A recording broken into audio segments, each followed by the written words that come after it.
Hello and welcome to this channel. With the NBA trade deadline looming over the horizon, we present to you players who could be traded this season. It's going to be a bit long, but an exciting ride, so strap on your seatbelts. But before we jump in, kindly subscribe to this channel for more content such as this. Also, remember to like this video and tell us what you think about the players in today's episode. Now, let the games begin. Bradley Beal. We kick off with Bradley Beal. The Washington Wizards shooting guard has had an amazing season, averaging a 32.5 point per game. Beal is a player that has established himself as one of the best in the game, and the Wizards see him as the man they can build their team around. But it's difficult to imagine them turn up their noses at a tantalizing offer. Zach LaVine. The 25-year-old has had the most accomplished season of his career to date, averaging 28.7 points per game. His contract will be up next year, and he has failed to reach a contract extension agreement with his employer so far. Should Chicago Bulls decide to move him, they could sell for a high price and use the money to rebuild their team. Kyle Lowry. Kyle Lowry averaged an 18 point per game over the course of the season, and just like Bradley Beal, he is in the final season of his contract with the Raptors.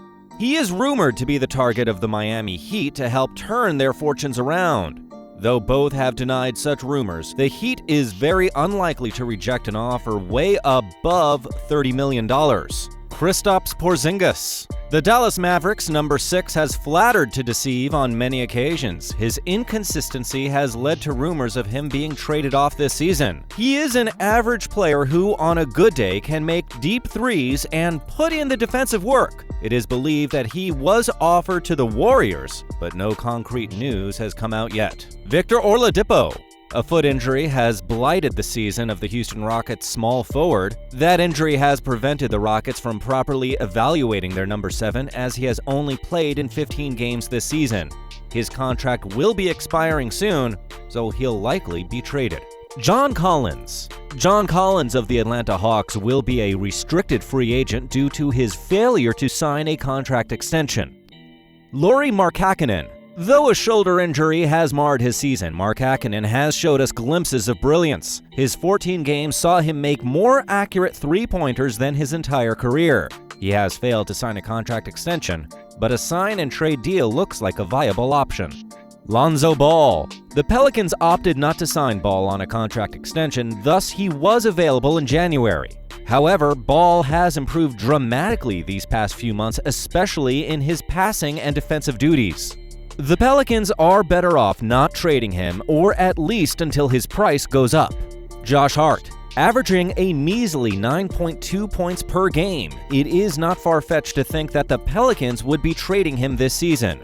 Though he is a good rebounder and defends well against bigger players, he is likely to be moved, and let's not forget, he'll be a restricted free agent soon. His time at New Orleans seems to be coming to an end. Michael Porter. The small forward is widely considered as a future star for the Denver Nuggets, but it is widely believed he should rather be traded for a star. His 14.6 points per game and solid defense aren't bad for a 23-year-old who's played fewer than 100 games.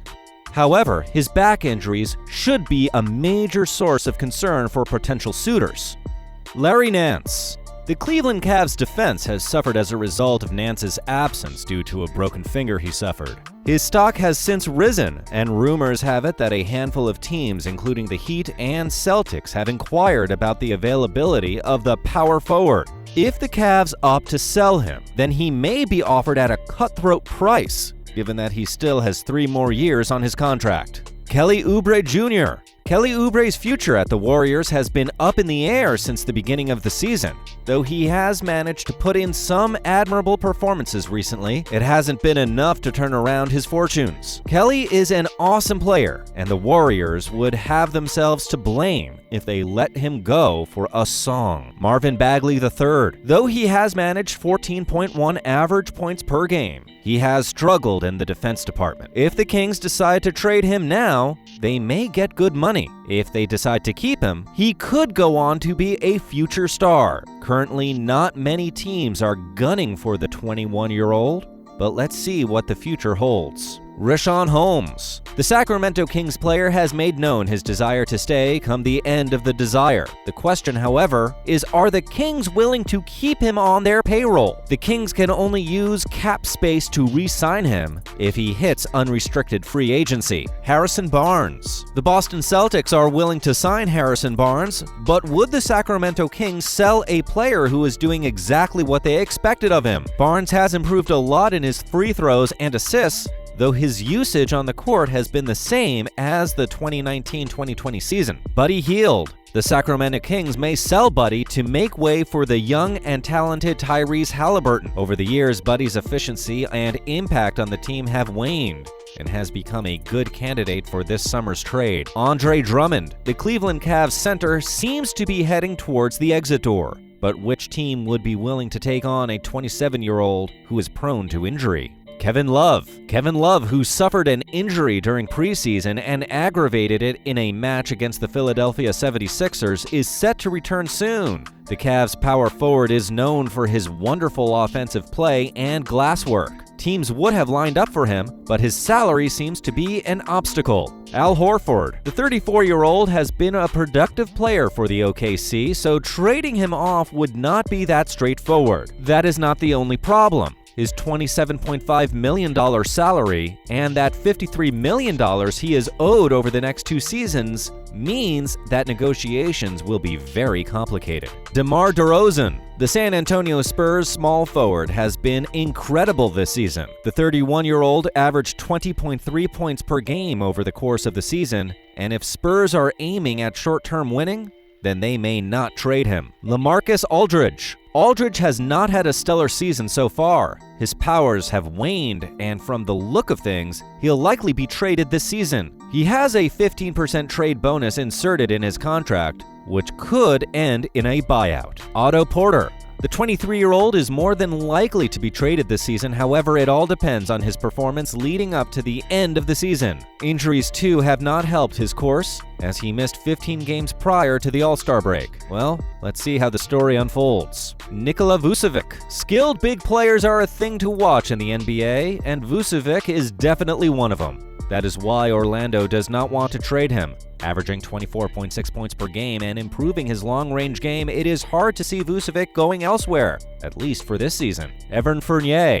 The Orlando Magic number 10 is a force to reckon with on the court. No wonder the Magic's offensive play was badly affected when Fournier got injured. Any team that wants to sign him will have to consider his history of injuries, including whether Fournier can pull it off in the playoffs. Aaron Gordon. The 25-year-old Gordon, who has been out since January due to a sprained ankle, is no stranger to transfer rumors. He is an excellent defender, capable of defending against any player in the league on a good day. However, he may see his efficiency and impact increase if he moves to a smaller team. Terrence Ross. Ross is known for his microwave scorer moniker, and that should excite any team that wants to sign him. He has averaged 15.5 points per game and made about 36% of his shots. He is currently on a declining contract, making him an interesting prospect. Mo Bamba. Bamba has struggled for playing time this season. He has more than often flattered to deceive and is not making much improvement except in the fouling department. So maybe the Orlando Magic would be better off trading him to a team that will play him regularly. Khem Birch.